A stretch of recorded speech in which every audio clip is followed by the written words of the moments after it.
രോഗാതുരായിട്ടുള്ള എല്ലാ വ്യക്തികളും കൃപാസ ഉടമ്പടി ആരാധനയിലെ കോണ്ടിനെൻ്റൽ ബേസായിട്ട് എല്ലാ കാലത്തെയും ഈ ആരാധന ഈ സമയത്ത് ഏത് രാജ്യത്ത് വെച്ച് കൂടിയാലും കർത്താവ് അവരെ സഹായിക്കുന്നുണ്ട്, കർത്താവ് അവരെ സുഖപ്പെടുത്തുന്നുണ്ട്.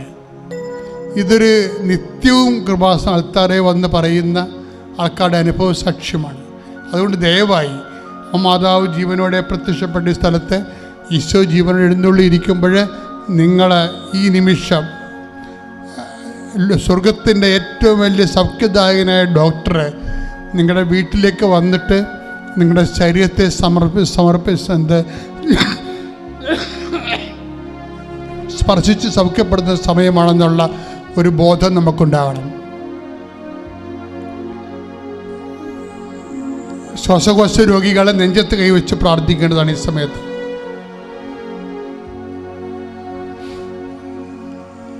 കരളിലും ശ്വാസകോശങ്ങളിലുമൊക്കെ കരള് എൻലാർജ് ചെയ്യുന്നവരെ, മഹോദര രോഗികളെ, ശ്വാസമുട്ടിൻ്റെ അസുഖമുള്ളവരെ, ഹൃദയത്തിൽ വേണ്ടത്ര ഓക്സിജൻ കിട്ടാത്തവർ, അതിൻ്റെ പേരിൽ ഉറക്കം നഷ്ടപ്പെടുന്നവരെ ഒക്കെ നെഞ്ചത്ത് കൈവച്ച് പ്രാർത്ഥിക്കുമ്പോൾ ഇപ്പോഴും പരിശുദ്ധമ്മ നിങ്ങൾക്ക് വേണ്ടി മധ്യസ്ഥം വഹിക്കണമെന്ന്. തൈറോയ്ഡ് രോഗികൾ തൊണ്ടയിൽ കൈവച്ച് പ്രാർത്ഥിക്കേണ്ടതാണ്. ടോൺസൈറ്റ് രോഗികൾ, സ്പോണ്ടിലോസിസ് രോഗികളും കഴുത്തിൽ കൈവച്ച് പ്രാർത്ഥിക്കേണ്ടതാണ്. ശിരസിൻ്റെ അസുഖമുള്ളവരെ, തലവേദന വിട്ടുമാറാത്തവർ നെറ്റിയിൽ കൈവച്ചുകൊണ്ട് പ്രാർത്ഥിക്കേണ്ടതാണ്.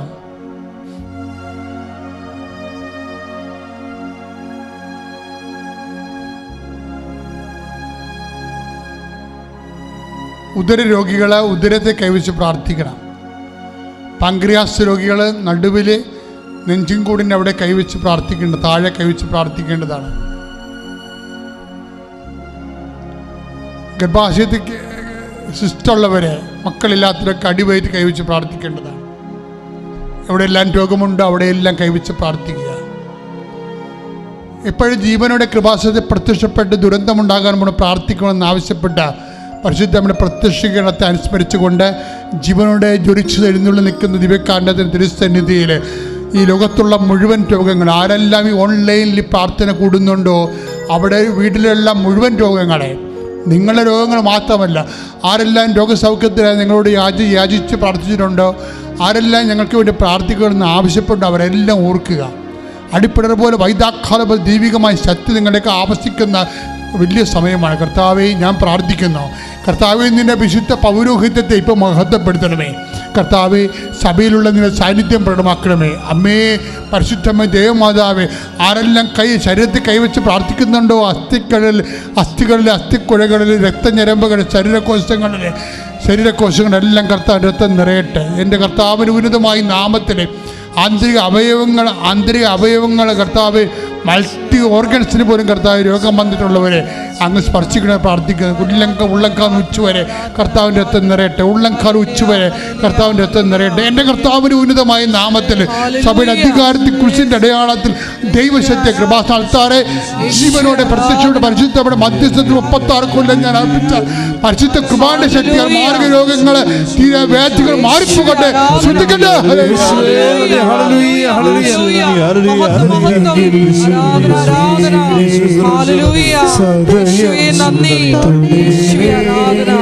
സുഖമായിടും എൻ്റെ ഉള്ളം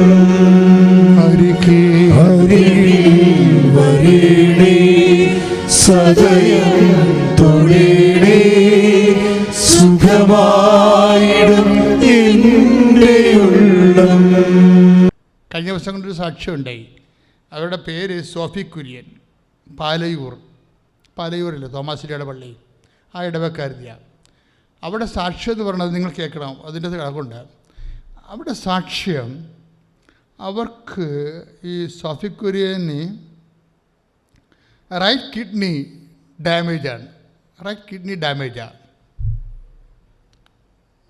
പഴുത്തിരിക്കുകയാണ്. അതിൻ്റെ തകത്ത് സിസ്റ്റൊക്കെ വന്ന് പഴുത്തിരിക്കുകയാണ്. അപ്പോൾ ഡോക്ടർ പറഞ്ഞു ഇത് കട്ട് ചെയ്ത് കളയണമെന്ന് പറഞ്ഞു, അല്ലെങ്കിൽ മറ്റേ കിഡ്നിയും പോകുമെന്ന് പറഞ്ഞു. അപ്പോൾ ഇവർ സഫി കുര്യൻ ഒരു വലിയ ബിസിയാണ്, ഒരു 10-60 വയസ്സിങ്ങനെ അവർക്കുണ്ട്. അപ്പോൾ അവർ പറയും കട്ട് ചെയ്യുന്നതിൽ കുഴപ്പമൊന്നുമില്ല, പക്ഷേ സൈഡ് ഇഫക്ട്സ് ഉണ്ടാകരുത്. അതാണ് അവരുടെ മനസ്സിലുള്ളൊരു സംഭവം.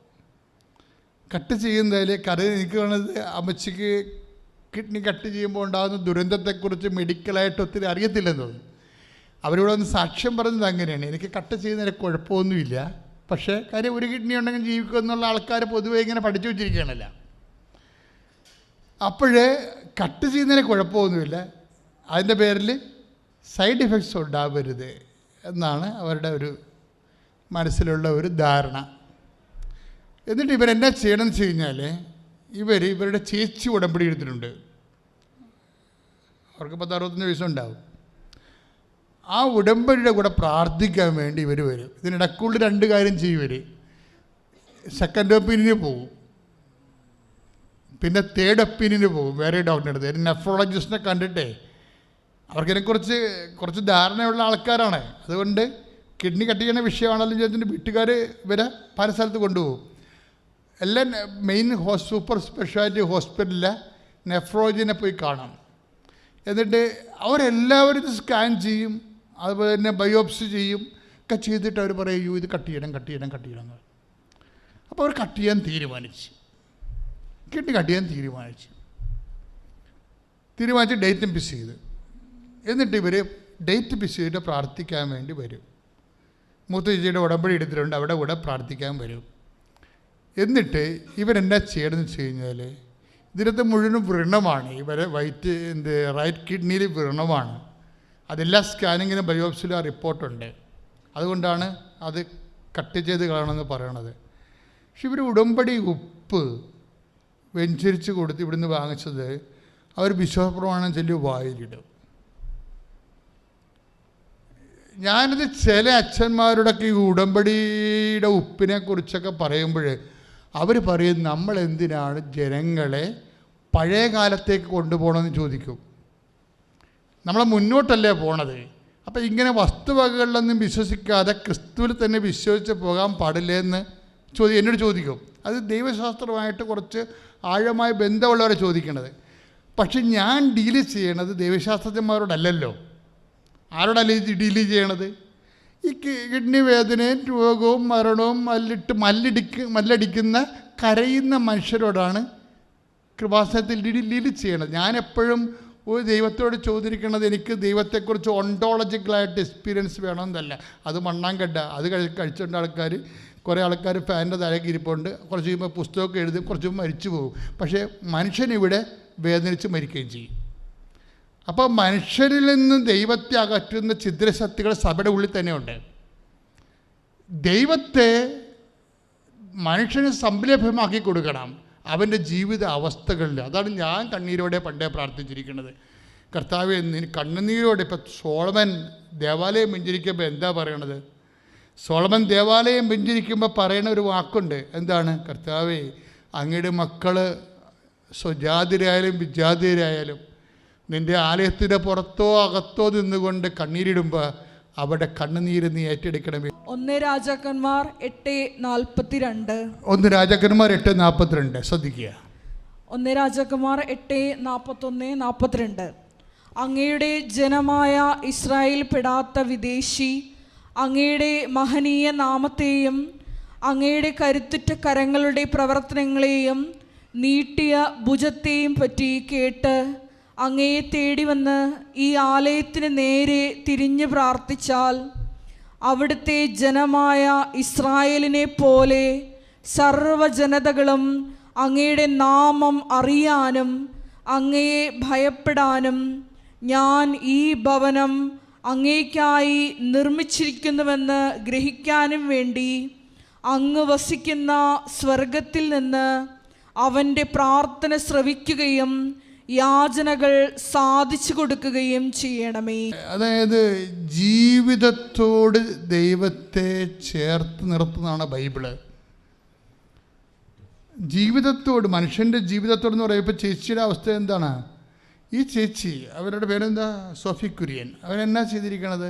അവർ ഈ ഉടമ്പടി ഉപ്പ് മാത്രമേ വായിലിട്ട് വിശ്വാസപ്രമാണം ചെയ്യുള്ളൂ. എന്നിട്ട് പിന്നെ എന്ത് ചെയ്യും, ഇവർ ഓപ്പറേഷന് തിയേറ്ററിൽ കയറ്റും. തിയേറ്ററിൽ കയറ്റി കഴിയുമ്പോൾ ഇവർ അൺകോൺഷ്യസ് ആക്കും, അനസ്തേഷ്യ കൊടുത്ത് ഇവരെ ബോധക്കെട്ടുണ്ട്. എന്നിട്ട് റോബോട്ടിക് സർജറി എന്നും പറഞ്ഞുകൊണ്ട് വളരെ ഷാർപ്പായിട്ട് സർജറി ചെയ്യുന്ന ആ പ്രോസസ്സിങ്ങിലേക്ക് ഡോക്ടർ പോവുകയാണ്. ഡോക്ടർ പോയി സ്കാനിങ് എന്നൊക്കെ ഇവരിങ്ങനെ കാണിക്കുമ്പോൾ ഡോക്ടർ ഞെട്ടിപ്പോകും ഇവിടെ കിഡ്നി കാണുമ്പോൾ. എന്താ കാര്യം, പണ്ട് കണ്ട കിഡ്നിയല്ല ഇരിക്കണത്, കഴിഞ്ഞ ആഴ്ച കണ്ടതല്ല. ഇപ്പം എന്താ സംഭവിച്ചിരിക്കണത്, ഒരു ചെറിയ ഒരു പൊറ്റ പോലെ ആ വ്രണമെല്ലാം പോയിട്ട് അതൊരു ചെറിയ പൊറ്റയായിട്ട് മാറുകയും നമ്മൾ പുറത്ത് കഴിയുമ്പോഴേ പൊറ്റ ഉണ്ടാകത്തില്ലേ, അതുപോലെ ഒരു തൊലിപ്പാടായിട്ട് മാറും. ഡോക്ടർ ഞെട്ടിപ്പോയി, ശരിക്കും പറഞ്ഞാൽ ഇതെന്താ സംഭവിച്ചെന്ന് അറിയാതെ ഞെട്ടിപ്പോയി. എന്നിട്ട് ഇവർ ഈ ഡോക്ടർ തൊലി മാത്രം എടുത്ത് മാറ്റിയിട്ട് ബയോപ്സിക്ക് കൊടുക്കും. അതിൻ്റെ അത് ക്യാൻസറിൻ്റെ അല്ല വേണ്ട, ഒരു സംഭവം എൻ്റെ അടുത്തില്ല. ഡോക്ടർ പറയും ഓപ്പറേഷൻ്റെ ആവശ്യമില്ല, കിഡ്നി മാറ്റേണ്ട ആവശ്യമില്ല. എന്താണ് ഇത്, സുഖപ്പെട്ടിരിക്കണമെന്ന് പറയും. ഈ നേർച്ച വസ്തുക്കളൊക്കെ ഇൻകൾക്കേറ്റ് ചെയ്തിരിക്കുന്ന ഈ പ്രിൻസിപ്പിളല്ലേ ശക്തി, 1 കൊറിന്തോസ് 1:24 ശക്തിയാണ്. എന്താണ്, യേശുക്രിസ്തുവാണ്. എന്താണത്, ദൈവത്തിൻ്റെ ജ്ഞാനവും പറഞ്ഞ് ദൈവത്തിൻ്റെ ശക്തിയുമായ യേശുക്രിസ്തു. ഇതാണ് യേശു കർത്താവാണെന്ന് അത്തരം കൊണ്ട് ഏറ്റു പറഞ്ഞിട്ട് ദൈവം അവനെ മരിച്ചെന്ന് ഉയർപ്പിച്ചെന്ന് ഹൃദയത്തിൽ വിശ്വസിച്ചിട്ടാണ് ഇതിനകത്ത് ഇത് ഇമ്പോസ് ചെയ്യണത്. ഇതൊരു അട്രിബ്യൂഷനാണ്. എന്താ കാര്യം, രക്ഷ എന്ന് പറയുന്ന സംഭവം എന്താണ്, പ്രാപിക്കണം മനുഷ്യൻ. അതിൻ്റെ പ്രോസസ്സിങ് എന്താണ്, രക്ഷയുടെ പ്രോസസ്സിങ് എന്താണ്, രക്ഷ മനസ്സിലാക്കുകയല്ല, ആണോ? യേശു കർത്താവാണെന്ന് ഹൃദയം കൊണ്ട് അതരം കൊണ്ട് ഏറ്റു പറഞ്ഞു ദൈവനെ മരിച്ചെന്ന് ഉയർപ്പിച്ചെന്ന് വിശ്വസിക്കുമ്പോൾ രക്ഷ നമ്മൾ മനസ്സിലാക്കുകയാണ്. ഒരു ഐഡിയ പോലെ. And redemption is not an idea. ഇപ്പം എന്താ സംഭവിക്കണമെന്ന് വെച്ച് കഴിഞ്ഞാൽ ദൈവശാസ്ത്രത്തിൽ പോലും സംഭവിക്കണത് എന്താണ്, ദൈവത്തിന് ഒരു ഐഡിയലിസത്തിൻ്റെ ഭാഗമാക്കി മാറ്റുകയാണ്. ജീവിതത്തോട് ബന്ധമില്ലാത്ത ജീവിതത്തിൽ നിന്ന് പേര് ദൈവത്തെയൊക്കെ എടുത്തുകൊണ്ട് പോയി. പക്ഷേ ആദിമസഭയ ജീവിതത്തോട് ചേർത്താണ് ദൈവത്തെ വെച്ചത്. എന്താ കാര്യം അറിയാം, ഇപ്പോൾ നമ്മൾ ഉദാഹരണത്തിന് 2 പത്രോസിന്റെ 1:3 ശ്രുതികട്ടെ ശ്രുതികട്ടെ ശ്രുതികട്ടെ മഹത്വത്തിലേക്കും ഔന്നത്യത്തിലേക്കും തന്റെ മഹത്വത്തെ പറഞ്ഞ തന്റെ മഹത്വത്തിലേക്കും ഔന്നത്യത്തിലേക്കും നമ്മളെ വിളിച്ചവനെ കുറിച്ചുള്ള പൂർണ്ണമായ അറിവിലൂടെ നമ്മുടെ ജീവിതത്തിനും പോയിന്റ് എന്തിനു വേണ്ടിയാണ്, നമ്മുടെ ജീവിതത്തിനും. അതാ വിഷയം. ദൈവം എന്തിനാണ് നമ്മുടെ ഇത് 2 പത്രോസാണ് വചനം. 2 പത്രോസ് 1:3 ഒന്ന് വായിച്ച മോളെ. തന്റെ മഹത്വത്തിലേക്കും ഏറ്റു പറഞ്ഞ് തന്റെ മഹത്വത്തിലേക്കും ഔന്നത്യത്തിലേക്കും നമ്മെ വിളിച്ചവനെ കുറിച്ചുള്ള പൂർണ്ണമായ അറിവിലൂടെ നമ്മുടെ ജീവിതത്തിനും അല്ല, നമ്മുടെ ചിന്തക്കല്ല, നമ്മുടെ ധ്യാനത്തിനല്ല, നമ്മുടെ ധാരണയ്ക്കല്ല, നമ്മുടെ പഠനത്തിനല്ല, നമ്മുടെ ചർച്ചയ്ക്കല്ല, ഒന്നിനുമല്ല. ദൈവം എന്തിനുള്ളതാണ്, നമ്മുടെ ജീവിതത്തിനാണ്. ദൈവം ജീവിതത്തിന് വേണ്ടി. അതാണ് ആദ്യം സഭയുടെ കാഴ്ചപ്പാട്. ഈ കാഴ്ചപ്പാടിൽ നിന്നൊക്കെ പോകുന്നത് ദൈവം ചിന്തയ്ക്ക് വേണ്ടി, ദൈവം വാദപ്രതിവാദത്തിന് വേണ്ടി, ദൈവം സൈദ്ധാന്തികവും ആയിട്ടുള്ള വിശ്ലേഷണത്തിന് വേണ്ടി അങ്ങനെയായി ദൈവം ക്ലാസ് റൂമിന് വേണ്ടിയായിപ്പോയി. ഞങ്ങളൊക്കെ പഠിച്ച കാലത്തുള്ള അവസ്ഥയാണ്. ദൈവം എന്തിനാണ്, ക്ലാസ് റൂമിന് പുറത്ത് ദൈവമില്ല, ജനം ദൈവമില്ല, അത് അലഞ്ഞു നടക്കും. ഇവിടെ എല്ലാവരെയും കൊണ്ടുവന്ന് ഉടമ്പടി എടുപ്പിച്ചു. പിന്നെ ഇവിടുത്തെ കൃപാസന പത്രം കൊണ്ടുപോയി എല്ലാവർക്കും കൊടുക്കും. എൻ്റെ ഒരു സഹോദരൻ ഒരിക്കൽ വളരെ സീരിയസ് ആയിട്ട് ICU കിടന്നു. നിത്യകുർബാന കഴിഞ്ഞ് ഞാൻ ഓടി ഹോസ്പിറ്റലിൽ കയറി അദ്ദേഹത്തിന് മാതാവിൻ്റെ അടുത്ത് പ്രാർത്ഥിച്ചു, കുരിശ് വരച്ചു, തൈലം ഇട്ട്, വിശ്വാസ തൈലം ഇട്ട് പൂശിയിട്ട് ഞാൻ പറഞ്ഞു, മകളോട് പറഞ്ഞു ഒന്നും സംഭവിക്കത്തില്ല, കരയണ്ടെന്ന് പറഞ്ഞു. എൻ്റെ സഹോദരൻ സുഖമായി മെനഞ്ഞാന്നു എൻ്റെ ഭവനത്തിൽ വരാൻ ഈശോ അമ്മ ഇടയാക്കി. രണ്ടാമത്തെ എൻ്റെ ഒരു അനിയൻ കഴിഞ്ഞ മാസം പെട്ടെന്ന് ബാത്റൂമിൽ മറിഞ്ഞു വീണു. രാത്രി 8 മണി സമയമായിരുന്നു. എൻ്റെ അനിയത്തി വലിയ കഷ്ടതയിൽ ജീവിക്കുന്ന ആളാണ്. പക്ഷേ എന്നെ വിളിച്ചിട്ട് പറഞ്ഞു, അച്ഛാ പോയി ഇനി കിട്ടത്തില്ല, അതാ ഹോസ്പിറ്റലിൽ കൊണ്ടുപോയെന്ന് പറഞ്ഞു. രാത്രി ഞാൻ എൻ്റെ അമ്മയുടെ അടുത്ത് പ്രാർത്ഥിച്ചിട്ട് ഒറ്റയ്ക്ക് ഓട്ടോ എടുത്ത് അവിടെ ചെന്നപ്പോൾ അനിയത്തി കിടന്ന് അലറി കരയുകയാണ്. അപ്പോൾ എനിക്ക് ആശുപത്രിയിൽ ICUലപ്പോൾ കയറാൻ പറ്റത്തില്ലല്ലോ. അച്ഛൻ്റെ ചൊവ്വാഴ്ചത്തെ ധ്യാനം കൂടുമ്പോൾ സമയം കിട്ടപ്പോൾ ഒക്കെ യൂട്യൂബ് വഴി അച്ഛൻ്റെ ധ്യാനം ഞാൻ കൂടാറുണ്ട്. അപ്പോൾ ആ സമയത്ത് ഞാൻ ആ ഉടമ്പടി തൈലം എടുത്ത് അവരുടെ വീട്ടിലുണ്ട്, ഇവിടെ വന്ന് ഉടമ്പടി എടുത്തുകൊണ്ട് വരാൻ പറഞ്ഞ് എടുത്തുകൊണ്ട് വന്ന് അയാളുടെ നെറ്റിയാണെന്ന് സങ്കല്പിച്ചുകൊണ്ട് ഞാൻ എൻ്റെ കൃപാസനത്തിൽ അമ്മയോട് പ്രാർത്ഥിച്ചമ്മേ, അവൾക്ക് ആരുമില്ല, അയാൾ ജോലി ചെയ്യുന്നുണ്ടാണ് ജീവിക്കുന്നത്, അമ്മ തീർച്ചയായിട്ടും ആയുസ്സും ആരോഗ്യവും കൊടുക്കണമെന്ന് പറഞ്ഞ് അവർക്ക് സാമ്പത്തികമായിട്ട് വളരെ കഷ്ടമായിരുന്നു. കർത്താവ് ഒരു വചനം പറയുന്നുണ്ട്, നിനക്ക് ഊട്ടാൻ പറ്റിയില്ലേ നീ ഊട്ടുശാല കാണിച്ചു കൊടുക്കണമെന്ന്. അപ്പോൾ അതുകൊണ്ട് എൻ്റെ കയ്യിൽ തുച്ഛമായ പൈസയുള്ളെങ്കിൽ നല്ല സുഹൃത്തുക്കളുള്ളതുകൊണ്ട് അവരുടെ നിന്നൊക്കെ ഫോൺ ചെയ്ത് പൈസ വാങ്ങിച്ച് എൻ്റെ അനിയനെ ഞാൻ രക്ഷിച്ചു. ഇന്ന് അയാൾ സുഖമായി ജോലിക്ക് പോകാൻ എൻ്റെ അമ്മയെ ഈശോയെ സഹായിച്ചു. എല്ലാത്തിലുപരിയായി ഞാൻ വീണ്ടും ആവർത്തിച്ച് പറയുന്നത്, ഇവിടെ വരുന്ന ഒരു മക്കളെയും അനാഥരായി അമ്മയെ ഈശോയും വിടാറില്ല. ലോകത്താര് കൈവിട്ടാലും ഈശോയെ അമ്മയെ നമ്മളെ കൈവിടുകയില്ല. ഇന്നെനിക്കൊരു ധൈര്യമാണ് മുമ്പോട്ട് പോകാമെന്ന്. കാരണം വളരെ സമ്പന്നമായി, വളരെ സമാധാനമായി, വളരെ സന്തോഷമായി ഞാനും എൻ്റെ ഹസ്ബൻഡും ജീവിക്കുന്നു. അമ്മയെ ഈശോയും എനിക്ക് ചെയ്ത എല്ലാ നന്മകൾക്കും ഞാൻ കോടാനുകൂടി സ്തുതിയും സ്തോത്രവും നന്ദിയും പറയുകയാണ്. അതുകൂടാതെ ഒരു ചെറിയ കാര്യം കൂടെ ഉണ്ട്. എൻ്റെ മകൻ വിളിക്കാറില്ലായിരുന്നു. അപ്പോൾ ആ സമയത്ത് ഞാൻ ഉടമ്പടി തൈലമെടുത്ത് പ്രാർത്ഥിച്ചിട്ട് അവനൊരു മെസ്സേജ് അയച്ചിട്ട് ഞാൻ അമ്മയോട് പറഞ്ഞു, അമ്മ നാളുകളായി ഏക മകനേ ഉള്ളൂ, ഒന്ന് വിളിക്കാറ് പോലും ഇല്ലെന്ന്. അപ്പോൾ രാവിലെയാണ് ഞാനത് ചെയ്തത്. ഉച്ചയായപ്പോഴും അനക്കമൊന്നുമില്ല. ഞാൻ വന്ന് അമ്മയെ നോക്കിയിട്ട് പറഞ്ഞു, അമ്മ അവൻ വിളിച്ചില്ലല്ലോ എന്ന് ചോദിച്ച് ഞാൻ തിരിയുന്നതിന് മുമ്പ് എൻ്റെ മകൻ എന്നെ വിളിച്ചു. ഇന്ന് എന്നെ വിളിക്കാറുണ്ട്, എന്തെങ്കിലുമൊക്കെ ഞാൻ കഴിച്ചു തരാറുണ്ട്. വളരെ സന്തോഷമായിട്ട് അവരിയ്ക്കുന്നു. എൻ്റെ അമ്മയെ കണ്ട ശേഷം, ഈ കൃപാസനത്തിൽ വന്ന ശേഷമാണ് ഞാൻ ഒരു പുതിയ വ്യക്തിയായതും ക്ഷമിക്കാൻ പഠിച്ചു. ഈശോയോട് കൂടുതൽ അടുപ്പമായി, വചനമായിട്ട് കൂടുതൽ അടുപ്പമായി, വചനം ഗ്രഹിക്കാനുള്ള ജ്ഞാനം തന്നു. അങ്ങനെ ഒത്തിരി നന്മകൾ ഞാൻ വെച്ച എല്ലാ നിയോഗങ്ങളും അമ്മ സാധിച്ചു തന്നു. ഞാനിപ്പോൾ ഒരു സ്വന്തം ഭവനത്തിന് വേണ്ടി, ഞങ്ങൾക്ക് ഭവനമില്ല, എല്ലാം ഉണ്ടായിരുന്നു, എല്ലാം പോയി.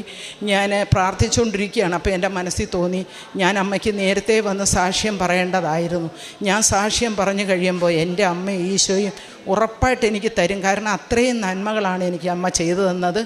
എൻ്റെ അമ്മ ഈശോയോടൊത്ത് ജീവിച്ച്, ഈശോയ്ക്കും അമ്മയ്ക്കും വേണ്ടി ജീവിച്ച് മുമ്പോട്ട് പോകുവാൻ എല്ലാവരും എനിക്ക് വേണ്ടി പ്രാർത്ഥിക്കണം. വീണ്ടും ഈശോയ്ക്കും അമ്മയ്ക്കും ഒരു കോടി നന്ദിയും സ്തുതിയും സ്തോത്രവും ഞാൻ പറയും. എൻ്റെ പേര് ലീലാമ്മ ആൻ്റണി.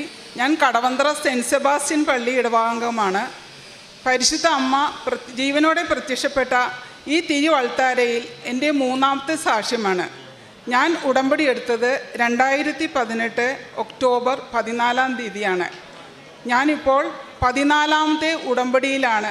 ഉടമ്പടി ഞാൻ പുതുക്കി നിൽക്കുകയാണ്. എനിക്ക് ഈ നിയോഗത്തിൽ കിട്ടിയത്, എനിക്ക് അലർജിയുടെ അസുഖം മൂലം വളരെ ശക്തമായിട്ടുള്ള കഫക്കെട്ടും ചുമയുമായിരുന്നു.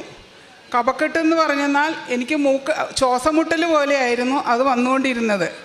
ഡോക്ടറെ കാണിച്ചു, മരുന്ന് കഴിച്ചു, അത് താൽക്കാലിക ഒരു ആശ്വാസം കിട്ടും, പിന്നെയും അതുപോലെ തന്നെയായിരുന്നു. അങ്ങനെ ഞാൻ ഈ കഴിഞ്ഞ ആരാധനയിൽ അച്ഛൻ 14/5/2024 ഉടമ്പടി ആരാധനയിൽ ലൈവ് കണ്ടുകൊണ്ടിരുന്നപ്പോൾ അച്ഛൻ പറയുകയുണ്ടായി, വലത്തെ മൂക്കിൻ്റെ പ്രയാസം മൂലം ശ്വാസം കിട്ടാതെ വാ തുറക്കുന്ന അനേകം മക്കളെ ഈശോ സുഖപ്പെടുത്തുന്നതായിട്ട് അച്ഛൻ പറയുകയുണ്ടായി. കൂടാതെ കാലിലെ ഉപ്പൂറ്റി പൊങ്ങി, അതൊരു മാംസമാകാം, ഒരു എല്ലാകാം, അത് ചിലപ്പോൾ മുഖത്താകാം, ശരീരത്തിൻ്റെ ഏതെങ്കിലും ഒരു അവയവങ്ങളാകാം. പക്ഷേ ഇതെല്ലാം പറയുമ്പോൾ ഇതെല്ലാം എനിക്കുണ്ടായിരുന്നു. ഞാൻ കണ്ണീരോടെ മാതാവിൻ്റെ മുമ്പിൽ ലൈവ് ധ്യാനം കേട്ടുകൊണ്ടിരിക്കുകയായിരുന്നു. എനിക്ക് തൊണ്ടയിൽ ഒരു തടിപ്പുണ്ടായിരുന്നു. ഏത് സമയവും ഞാനത് തൊട്ടു നോക്കുമായിരുന്നു. ഞാൻ ഉടമ്പടി തൈലം എല്ലാ ദിവസവും അവിടെ പുരട്ടുമായിരുന്നു. കൃത്യം 5:30 ഞാൻ എഴുന്നേറ്റ് പ്രത്യക്ഷണ പ്രാർത്ഥന ചൊല്ലി ഉടമ്പടി തൈലം ഞാൻ എല്ലാ ദിവസവും ഞാൻ പുരട്ടുമായിരുന്നു. അതുപോലെ തന്നെ ചെറു ചൂടുവെള്ളത്തിൽ ഈ ഉടമ്പടി ഉപ്പും തേനും ഉടമ്പടി തൈലവും ഞാൻ ഇട്ട് കുടിച്ചതിൻ്റെ ഫലമായിട്ട് എനിക്ക് നിർത്താൻ പറ്റാത്തത്ര ഒരു ചുമ വന്നു. ചുമ വന്ന ശേഷം ഞാനങ്ങോട്ട് തളർന്നുപോയി. അതിനുശേഷം ബാത്റൂമിൽ ഓടിച്ചെന്ന് ഞാൻ ചുമച്ചപ്പോൾ ഒത്തിരി കഫം അങ്ങോട്ട് പോയി. അതോടുകൂടി എനിക്ക് ആ ചുമയും കഫക്കെട്ടും എങ്ങോട്ട് പോയെന്ന് എനിക്ക് അറിഞ്ഞുകൂടാ. കൂടാതെ എൻ്റെ മകൻ അരുൺ, അവനും ഉടമ്പടിയിലാണ്. ഈ ഏപ്രിൽ 5-ാം തീയതി അവൻ 10 ദിവസത്തേക്ക് അവൻ ലീവിന് വന്നിട്ടുണ്ടായിരുന്നു. ലീവിന് വന്നത് അവൻ ഉടമ്പടിയിൽ അവനൊരു നിയോഗം വെച്ചിട്ടുണ്ടായിരുന്നു, അവന് കുറച്ച് സ്ഥലം വാങ്ങണമെന്നത്. അവൻ ആ ഉടമ്പടി എടുത്ത് അന്ന് തന്നെ പരിശുദ്ധ അമ്മ അവൻ ആഗ്രഹിക്കുന്ന പോലെയുള്ള ഒരു സ്ഥലം കിട്ടുകയും അതിൻ്റെ രജിസ്ട്രേഷന് വേണ്ടിയിട്ടാണ് അവൻ 6 മാസം കൂടി അവൻ ഇപ്പോൾ നാട്ടിൽ വന്നത്. തിരിച്ചു പോയത് ഏപ്രിൽ 17 വെളുപ്പിനായിരുന്നു. ഏപ്രിൽ 18 നിങ്ങൾക്ക് എല്ലാവർക്കും അറിയാമല്ലോ, ദുബായിൽ ഭയങ്കര വെള്ളപ്പൊക്കവും ഭയങ്കര മഴയുമായിരുന്നു. എൻ്റെ മകനെ ദുബായി ചെന്നിട്ട് ദുബായിൽ നിന്ന് ലോസ് ആഞ്ചലസിലോട്ടാണ് പോകേണ്ടിയിരുന്നത്. അവന് 19-ന് അവന് ജോലിക്കും കയറണം. ഞങ്ങൾ നെടുമ്പാശ്ശേരിയിൽ ഇരിക്കുമ്പോൾ ഒത്തിരി ഫ്ലൈറ്റുകളെല്ലാം ഇങ്ങനെ ക്യാൻസലേഷൻ ഇങ്ങനെ കാണിച്ചുകൊണ്ടിരിക്കുകയാണ്. അങ്ങനെ ഇവൻ്റെ ക്യാരി ബാഗിൽ ഇവിടെ നിന്ന് മേടിച്ച ഉടമ്പടി പത്രം, കൃപാസനം പത്രം, ഇംഗ്ലീഷ് പത്രവും അവൻ്റെ കഴുത്തിൽ മാലയിൽ തന്നെയാണ് അവൻ ഉടമ്പടി നമ്മുടെ കാശുരൂപം അവനിട്ടിരിക്കുന്നത്. അവൻ്റെ കയ്യിൽ എല്ലാ നേർച്ച വസ്തുക്കളുമുണ്ട്. അപ്പോൾ അവൻ ഞങ്ങളോട് പറഞ്ഞ് ജോലി നഷ്ടപ്പെടുന്ന തോന്നണത്, ദുബായിൽ നിന്ന് എല്ലാ ഫ്ലൈറ്റുകളും ക്യാൻസലേഷൻ കാണിച്ചുകൊണ്ടിരിക്കുന്നുണ്ട്. അപ്പം ഞങ്ങൾ അവിടെ ഇരിക്കുമ്പോൾ തന്നെ 3-4 ഫ്ലൈറ്റുകളെല്ലാം ഇങ്ങനെ ക്യാൻസലേഷൻ കാണിക്കുന്നു. ഇവൻ്റെ ഫ്ലൈറ്റ് മാത്രം ക്യാൻസലേഷൻ കാണിക്കുന്നില്ല, ഡിലേ എന്നിങ്ങനെ കാണിച്ചുകൊണ്ടിരിക്കുകയാണ്. അപ്പം ഞാൻ അവിടെ ഇരുന്ന് പരിശുദ്ധ അമ്മയോട് പ്രാർത്ഥിച്ചു, പ്രത്യക്ഷീകരണ പ്രാർത്ഥന ചൊല്ലിക്കൊണ്ടിരിക്കുകയായിരുന്നു. അമ്മേ, എൻ്റെ മോനെ സുരക്ഷിതമായിട്ട് നീ അവിടെ എത്തിക്കുകയാണെങ്കിൽ ഞാൻ അമ്മയുടെ സാന്നിധ്യത്തിൽ വന്ന് ഞാൻ കൃതജ്ഞത പറഞ്ഞുകൊള്ളാം, ഞാൻ സാക്ഷ്യപ്പെടുത്തിക്കൊള്ളാം എന്ന് ഞാൻ പ്രാർത്ഥിച്ചുകൊണ്ടിരുന്നു.